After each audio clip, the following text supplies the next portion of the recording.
En mí había oscuridad y me trajiste a tu luz. Por siempre cantaré de tu amor.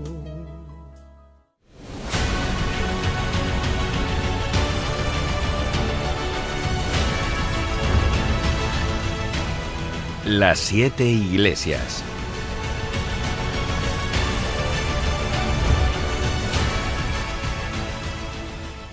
El libro de Apocalipsis es el último libro de la Biblia y lleva siglos inspirando a los lectores de este texto sagrado, desde investigadores y teólogos hasta hombres y mujeres corrientes. Es un libro lleno de señales y símbolos que despiertan la imaginación, pero descifrar su verdadero significado requiere un estudio cuidadoso. También es importante que en medio de bestias, plagas y cuernos encontremos a Jesús, porque el libro comienza con estas palabras: la revelación de Jesucristo.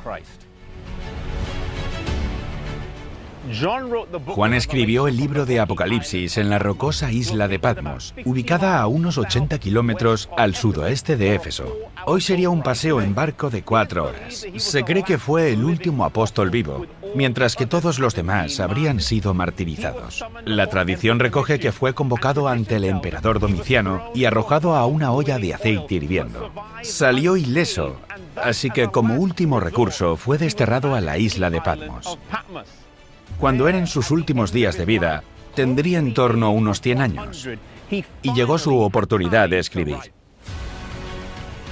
Apocalipsis contiene varias series de 7. 7 trompetas, 7 plagas y 7 sellos, pero la primera que se menciona son las 7 iglesias, y quizás sea la que mejor se aplica a nuestros días. Estos mensajes aparecen en los capítulos 2 y 3 de Apocalipsis, aunque encontramos la lista de nombres en el capítulo 1, versículo 11, cuando se le dice a Juan que escriba y envíe cartas a las 7 iglesias que están en Asia: Éfeso, Esmirna, Pérgamo, Tiatira, Sardis, Filadelfia y Laodicea. Estas ciudades están ubicadas en lo que hoy es la actual Turquía, una región que llegó a tener un importante papel en el desarrollo del cristianismo. 2 de los viajes misioneros de Pablo se situaron en esta zona, y las cartas de Juan a las 7 iglesias fueron escritas y enviadas allí. También Noé y Abraham pasaron bastante tiempo en áreas que comprenden la Turquía actual.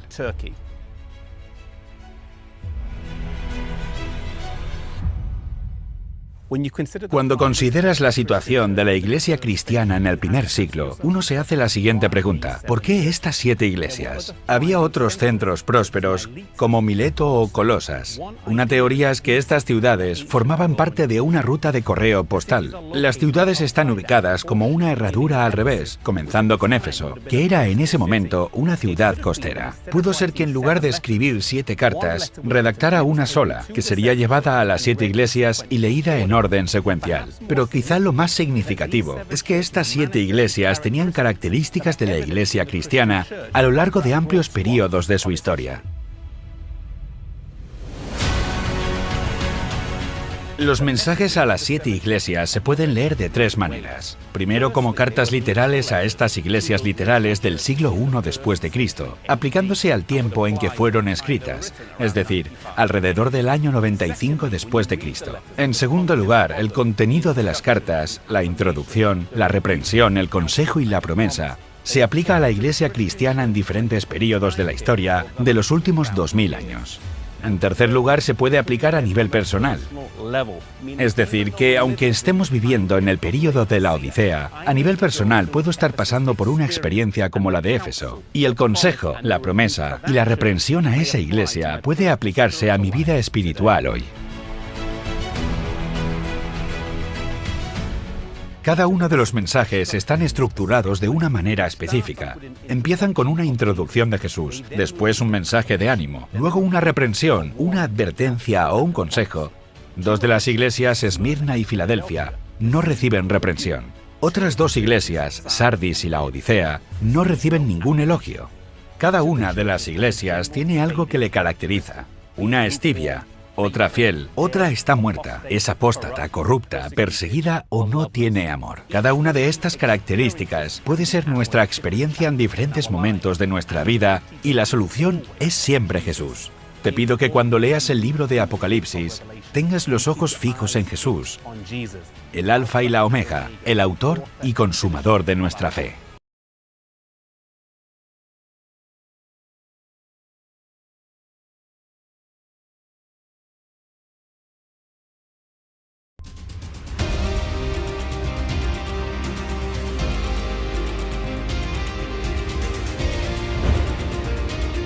Éfeso, la iglesia sin amor.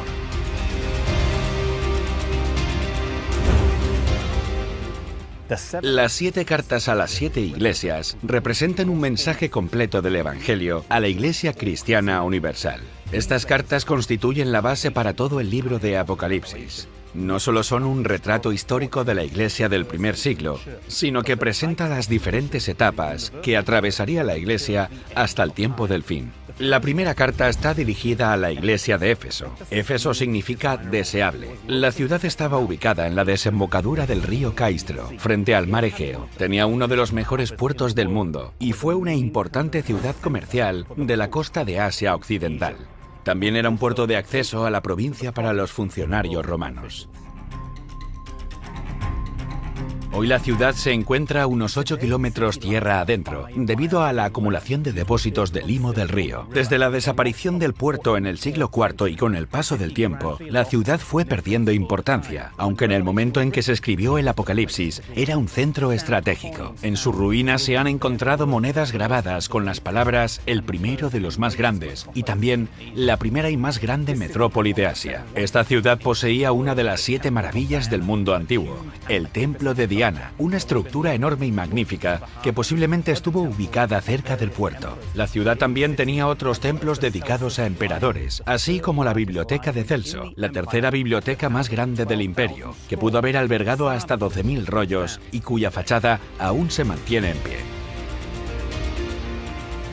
Éfeso fue bendecida por el ministerio de Pablo, Apolos, Timoteo y Juan, y probablemente fue el lugar donde la madre de Jesús vivió hasta su muerte, ya que se había confiado su cuidado a Juan. Debido a la importancia comercial y religiosa de esta ciudad, el trabajo que aquí comenzó se difundió rápidamente por el extranjero, convirtiéndose en un modelo para la iglesia del primer siglo. Éfeso recibe, quizá, uno de los mejores elogios que jamás haya recibido una iglesia. Yo conozco tus obras y tu arduo trabajo y paciencia, y que no puedes soportar a los malos, y has probado a los que se dicen ser apóstoles y no lo son. Era una iglesia muy dedicada y predicaba el Evangelio con fervor. En este momento, la iglesia mantenía celosamente su pureza doctrinal. Se les había advertido acerca de los lobos vestidos de oveja que entraban en la iglesia. También se elogia su perseverancia y trabajo incansables, pero fueron reprendidos por dejar su primer amor, tanto a nivel de iglesia como individualmente, así como por olvidar cuál era su prioridad, pues Jesús debería haber sido lo primero. Trabajaban arduamente para Dios, pero habían perdido su amor por Él y por otras personas.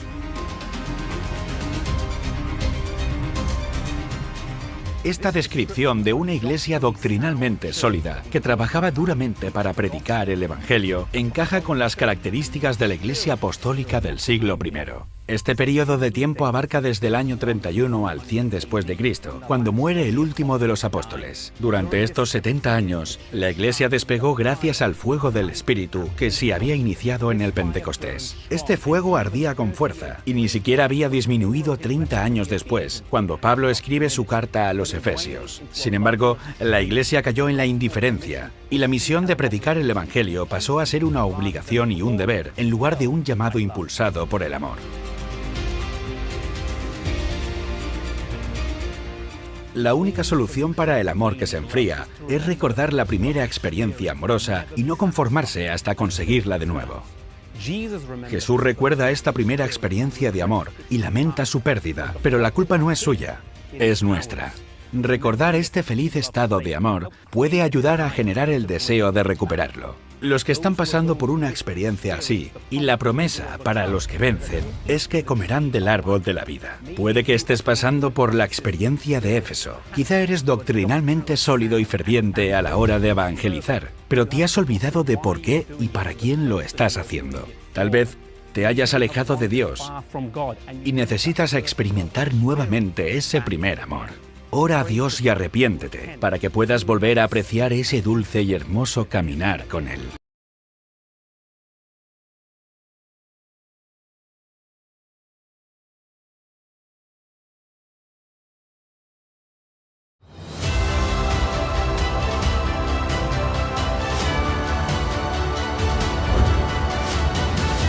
Esmirna, la iglesia perseguida.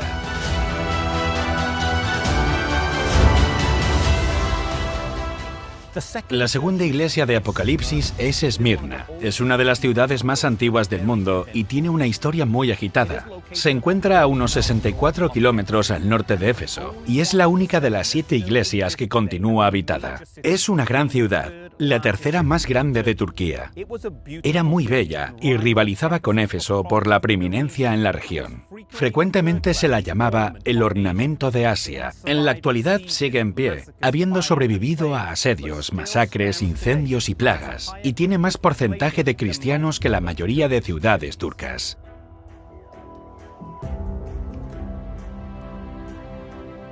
Era famosa por sus escuelas de medicina y ciencia, su biblioteca, sus magníficos templos, festivales sagrados y competiciones de atletismo. En una de las laderas del Monte Pagus había un teatro donde cabían 20.000 personas. Sus ruinas aún se conservan. El Monte Pagus se encuentra aquí en el centro de esta antigua ciudad. En la actualidad, su cumbre está coronada por un castillo, pero antes había sido un santuario dedicado a la diosa griega Némesis. También se conoce a Esmirna como la corona de Iona. Hoy es una ciudad portuaria y su nombre actual es Izmir.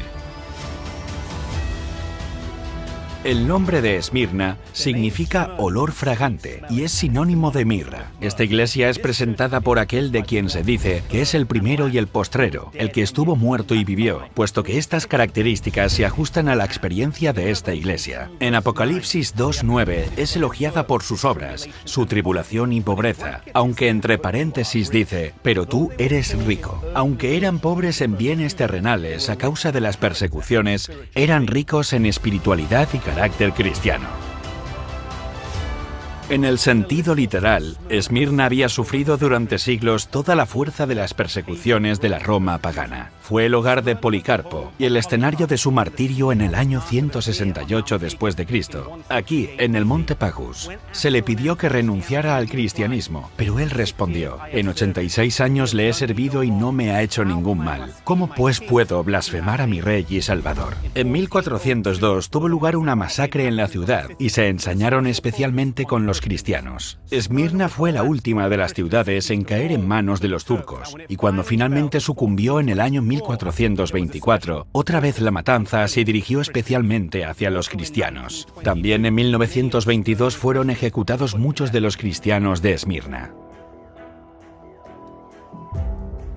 Aunque el fuego y la intensidad de la persecución purificaba a la iglesia, aún quedaban algunos que decían ser judíos pero no lo eran. Cuando este término se usa en Apocalipsis, no se está refiriendo a un judío literal, sino a un creyente en Cristo. También Pablo utiliza este mismo término en el Nuevo Testamento. Se habla acerca de su tribulación con la promesa de que si son fieles hasta la muerte, recibirán una corona de vida y no sufrirán la segunda muerte. El período de tiempo que se asocia con esta iglesia es del año 100 al 320 o 330 después de Cristo. En este momento la iglesia sufre una intensa persecución. En el capítulo 2, versículo 10 dice: y tendréis tribulación por 10 días. Considerando que, según el tiempo profético, un día equivale a un año, tal y como se muestra en Números 14:34 y Ezequiel 4:6, esta etapa coincidiría con los años 303 al 313 después de Cristo, cuando bajo el emperador Diocleciano hubo un intenso período de persecución. Jesús considera que la iglesia de Esmirna es agradable y hermosa. Aunque perseguida hasta la muerte, durante los intentos de aplastarla, destiló una fragancia de amor y gracia preciosos a los ojos de Dios. La promesa para esta iglesia no fue una recompensa terrenal, sino la corona de vida eterna. Si permanecían fieles hasta la primera muerte, escaparían de la segunda muerte. Si estás siendo perseguido por defender una causa justa, aférrate a Jesús. Él es fiel. Recuerda que la recompensa que buscamos no es terrenal, sino eterna.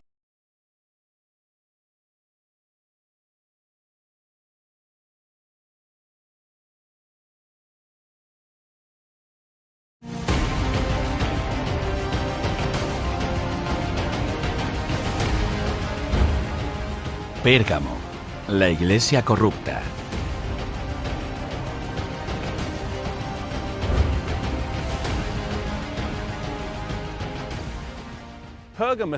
Pérgamo es la tercera ciudad.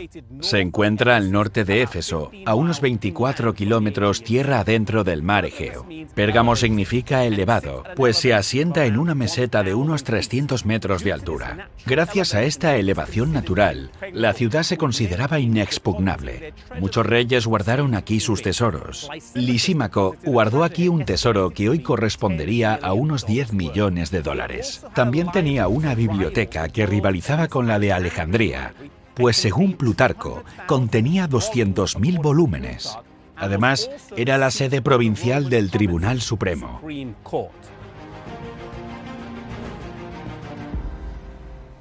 La forma en que Jesús se presenta a la iglesia de Pérgamo es muy interesante. Jesús se muestra con una espada aguda de 2 filos. Esta espada ancha de 2 filos era un emblema de máxima autoridad oficial. Los procónsules que gobernaron en esta zona eran investidos con este símbolo de autoridad. Jesús dice a la iglesia: yo conozco tus obras y donde moras, donde está el trono de Satanás. Pérgamo era el centro de la religión de Satanás. Cuando los persas derrocaron a los babilonios, los sacerdotes caldeos lideraron una revuelta, pero tuvieron que retirarse y huyeron a Asia Menor, estableciendo su escuela principal aquí, en Pérgamo. Esta religión afirmaba de sí misma que constituía un puente entre el cielo y la tierra. El monarca gobernante tenía muchos títulos. Uno de ellos era Pontifex Maximus. Pons significa puente, fex significa hacer y Maximus significa el más grande. El significado completo del título sería el mayor constructor de puentes. Cuando el César aúna el cargo de emperador de Roma y el de Pontifex Maximus, se establece un vínculo entre las dos Babilonias, entre la antigua y la moderna, la literal y la espiritual, y Pérgamo conectaba a ambas. Se elogia a la Iglesia por mantener al fiel mártir Antipas, pero son reprendidos por mantener quienes sostienen la doctrina de Balaam. Aquí hay un excelente ejemplo donde podemos apreciar el profundo significado de ciertas palabras o frases de Apocalipsis. Para comprender mejor el contexto debemos leer Números 22-24, donde un rey llamado Balac intenta pagar a Balaam para que maldijera al pueblo de Dios. Balaam no puede maldecirlos, pero desea las recompensas monetarias. Como no consigue maldecirlos, le dice a Balac que les haga pecar, seduciéndoles mediante la inmoralidad sexual y la comida ofrecida a los ídolos. Un plan que funcionó. El refrán dice: si no puedes con tu enemigo, únete a él. Como Satanás no pudo acabar con la iglesia durante el tiempo de persecución de Esmirna, cambió el plan y decidió unirse a ella. El período de tiempo de Pérgamo va desde el año 320 o 330 al 538 después de Cristo. La fecha de inicio coincide con la conversión del emperador Constantino. Se cuenta que antes de una batalla contra Magencio, vio el símbolo de una cruz en el cielo y escuchó las palabras: bajo este signo vencerás. Tomó esto como una señal para convertirse, y Roma pasó entonces de ser pagana a papal, del paganismo al cristianismo nominal.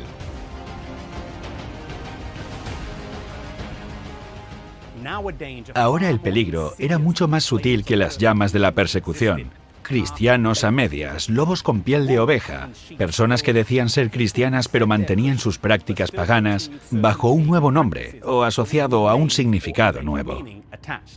Mucha gente estaba feliz con el nuevo estatus alcanzado, aunque esto marcó el comienzo de la separación entre una mayoría corrupta y una minoría difamada y perseguida. No todos los que dicen ser cristianos lo son.